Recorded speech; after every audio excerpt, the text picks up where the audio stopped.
CIBIL score తక్కువగా ఉందని బాధపడుతున్నారా? అయితే ఈ వీడియో మీకోసమే. సిబిల్ స్కోర్ 650 కంటే ఎక్కువ ఉంటేనే బ్యాంకులు లోన్లను మంజూరు చేస్తాయి. తక్కువ స్కోర్ ఉంటే రుణం పొందడం కష్టం. కానీ క్రెడిట్ రిపోర్టును జాగ్రత్తగా పరిశీలించి ఈఎంఐలు, క్రెడిట్ కార్డు బిల్లులు సకాలంలో చెల్లించడం ద్వారా సిబిల్ స్కోర్ను మెరుగుపరుచుకోవచ్చు. అవసరమైతే చిన్న రుణాలను తీసుకొని సకాలంలో చెల్లించడం ద్వారా క్రెడిట్ స్కోర్ ను పెంచుకోవచ్చు.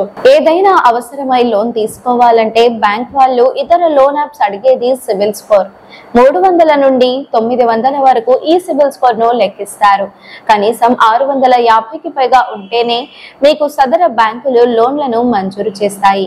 అంతకంటే తక్కువ ఉంటే రిస్క్ ఎక్కువగా ఉన్న కొన్ని బ్యాంకింగ్ సంస్థలు రుణాలను మంజూరు చేస్తాయి. 400 కంటే తక్కువ ఉంటే మాత్రం ఏ బ్యాంకు ఫైనాన్స్ సంస్థలు అసలు లోన్లను ఇవ్వవు. మరి తక్కువ సిబిల్ స్కోర్ ఉన్న వాళ్ళ పరిస్థితి ఏంటి?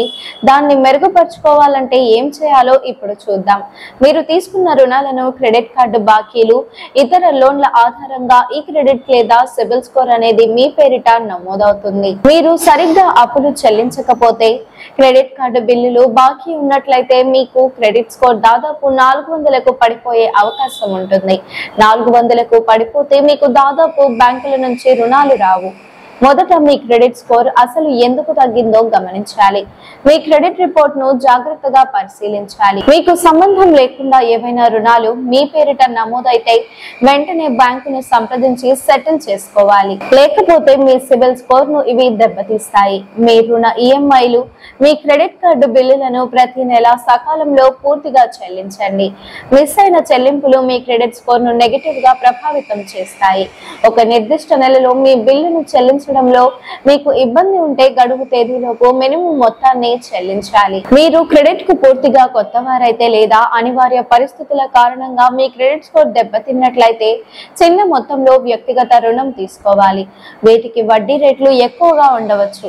అయితే మీరు సకాలంలో చెల్లింపులు చేస్తే మీ క్రెడిట్ స్కోర్ ను నెమ్మదిగా పెంచుకోగలరు. ఒక్కోసారి మీ క్రెడిట్ స్కోర్ భారీగా పడిపోయినట్లయితే వెంటనే కొన్ని సెక్యూర్డ్ రుణాలు తీసుకొని మీ ఈఎంఐ చెల్లింపులు, క్రెడిట్ కార్డు చెల్లింపులు చేసుకుంటే మంచిది.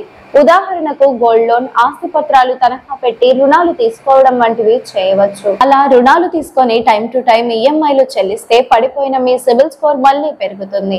ఇదంతా ఎందుకు అనుకుంటే అసలు ముందే సిబిల్ స్కోర్ తగ్గకుండా సకాలంలో లోన్ వాయిదాలు చెల్లించుకుంటూ వెళ్ళండి. ఈ వీడియో మీకు నచ్చినట్లయితే లైక్ చేయండి. మరికొన్ని లేటెస్ట్ అప్డేట్స్ కోసం వెంటనే మన ఛానల్ ను సబ్స్క్రైబ్ చేయండి. ఈ వీడియోపై మీ అభిప్రాయాన్ని కామెంట్ రూపంలో తెలియజేయండి.